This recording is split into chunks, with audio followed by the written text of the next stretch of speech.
अस्सलाम वालेकुम। आज हम सबक नंबर 6 करेंगे कौमी त्यौहार। रज़ा और आमिना के दादा साजिद साहिब ने पाकिस्तान बनते देखा। उनके बुज़ुर्गों ने हसूल पाकिस्तान की जदोजहद में भरपूर हिस्सा लिया और तकलीफ़ें बर्दाश्त कीं। पाकिस्तान के क़याम से पहले वो मौजूदा भारत में रहते थे। पाकिस्तान बना तो वो अपने ख़ानदान के साथ हिजरत करके लाहौर आ गए। हिजरत का ये सफ़र बहुत कठिन था। वो बहुत मुश्किलात का सामना करते हुए लाहौर पहुँचे। वो अपने इस सफ़र की दास्तान सबको सुनाया करते हैं। वो पाकिस्तान से बहुत मोहब्बत करते हैं। 14 अगस्त की तकरीबात शुरू होती हैं तो खुशी से उनका चेहरा तमतमा उठता है। आज 14 अगस्त को साजिद साहिब हस्ब मामूल तैयार होकर गाड़ी में निकले। रज़ा और आमना को साथ लेकर वो सबसे पहले मज़ार इकबाल पहुँचे। उन्होंने मज़ार पर फातिहा पढ़ी। शहर भर में जश्न का समा था। घर, बाज़ार, गलियाँ, दुकानें और सड़कें रंगारंग झंडों और झंडियों से सजी हुई थीं। बच्चों के चेहरे खुशी से चमक रहे थे। मीनार पाकिस्तान पर इस कदर हुजूम था कि खोए से खवा छिलता है। नौजवान मोटरसाइकिलों को पाकिस्तानी झंडों से सजाए घूम रहे थे। ये सब देखकर साजिद साहब बहुत खुश हो रहे थे। उन्हें आज़ादी की नेमत का सही शऊर था। वो बच्चों को साथ लिए जश्न आज़ादी की तकरीबात के मुख्तलिफ मनाज़िर देखते रहे। शाम से ज़रा पहले वो माल रोड से होते हुए घर लौट आए। घर वापस आए तो रज़ा की अम्मी जान ने पुरतकल्लुफ़ चाय का इंतज़ाम कर रखा था। चाय पीते हुए रज़ा ने दादा जान से पूछा, दादा जान, ये त्यौहार और जश्न क्यों मनाए जाते हैं?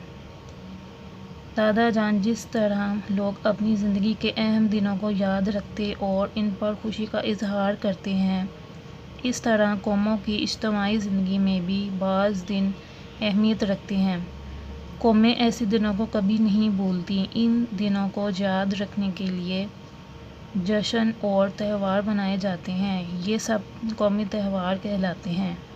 आज के दिन हमें आज़ादी मिली थी। इसी निस्बत से इस कौमी त्यौहार को यौम आज़ादी कहा जाता है। क्या आप मुझे किसी और कौमी त्यौहार का नाम बता सकते हैं?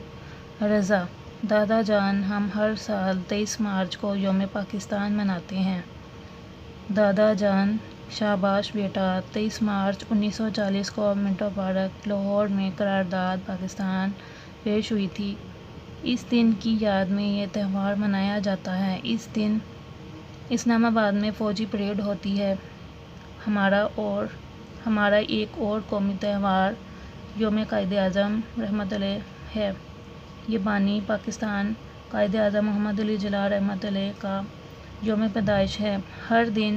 हर साल 25 दिसंबर को मनाया जाता है। इस दिन आम तातील होती है।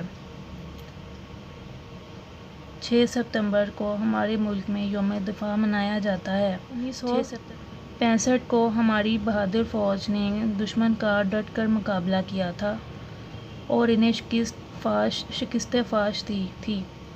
इसके अलावा 9 नवंबर को यौम इकबाल मनाया जाता है। ये हमारे कौमी शायर अल्लामा मोहम्मद इकबाल रहमत अलैह की पैदाइश का दिन है, जिन्होंने अलहदा मुल्क पाकिस्तान का ख्वाब देखा था। आमना, आज 14 अगस्त है। इस दिन की अहमियत और पैगाम क्या है? दादा जान, 14 अगस्त का दिन हमारे लिए कोई आम दिन नहीं है। ये हमारी तारीख़ में ये दिन बहुत अहमियत रखता है। एक तवील जदोजहद के बाद बरसगीर के मुसलमानों ने इस रोज़ अंग्रेज़ों से आज़ादी हासिल की थी। आज ही के दिन दुनिया के नक्शे पर सबसे बड़ी इस्लामी रियासत उभरी थी। ये दिन हमें याद दिलाता है कि मिलजुल कर कोशिश करने से हम अपना मकसद हासिल कर सकते हैं। आमना, दादा जान, पाकिस्तान के क़याम का मकसद क्या था? दादा जान, आमना, तुम्हारा सवाल बहुत अहम है। पाकिस्तान के क़याम का मकसद एक इस्लामी फलाही रियासत की तश्कील था, जहाँ हम इस्लामी उसूलों के मुताबिक ज़िंदगी गुजार सकें। मुसलमानाने हिंद ने इस मकसद को एक नारे में समेट दिया था। کہ پاکستان کا مطلب کیا؟ لا الہ الا اللہ۔ آمنہ: دادا جان، پاکستان کی خاطر لوگوں نے قربانیاں بھی تو بہت پیش کی تھیں۔ ساجد صاحب: دادا جان تھوڑی دیر کے لیے ماضی کی یادوں میں کھو گئے، پھر کہنے لگے، دادا جان، پاکستان کی خاطر مسلمانوں نے دن رات ایک کر دیا، اپنی جانوں کا قیمتی نذرانہ پیش کیا، کروڑوں کی جائیدادیں اور کئی نسلوں سے آباد گھروں کو پاکستان کی خاطر چھوڑ دیا اور خالی ہاتھ سرزمین پاکستان آن پہنچے۔ رضا: پاکستان بننے کے بعد ہماری کیا ذمہ داریاں ہیں؟ دادا جان، 14 اگست کو ہم نے آزادی حاصل کی تو نشان منزل تک پہنچے۔ اس مقصد اور منزل کو ہمیشہ پیش نظر رکھنا چاہیے۔ 14 اگست کو آزادی کی خوشیاں مناتے ہوئے آزادی کا یہ اصل مقصد کبھی فراموش نہیں کرنا چاہیے۔ ہمیں یہ بات کبھی نہیں بھولنی چاہیے کہ آزادی حاصل کرنا جتنا مشکل اور صبر آزما مرحلہ ہے، آزادی کو برقرار رکھنا اس سے بھی مشکل ہے۔ اس لیے ہم سب کو عہد کرنا چاہیے کہ پاکستان کو ایک مضبوط اسلامی فلاحی ریاست بنائیں گے۔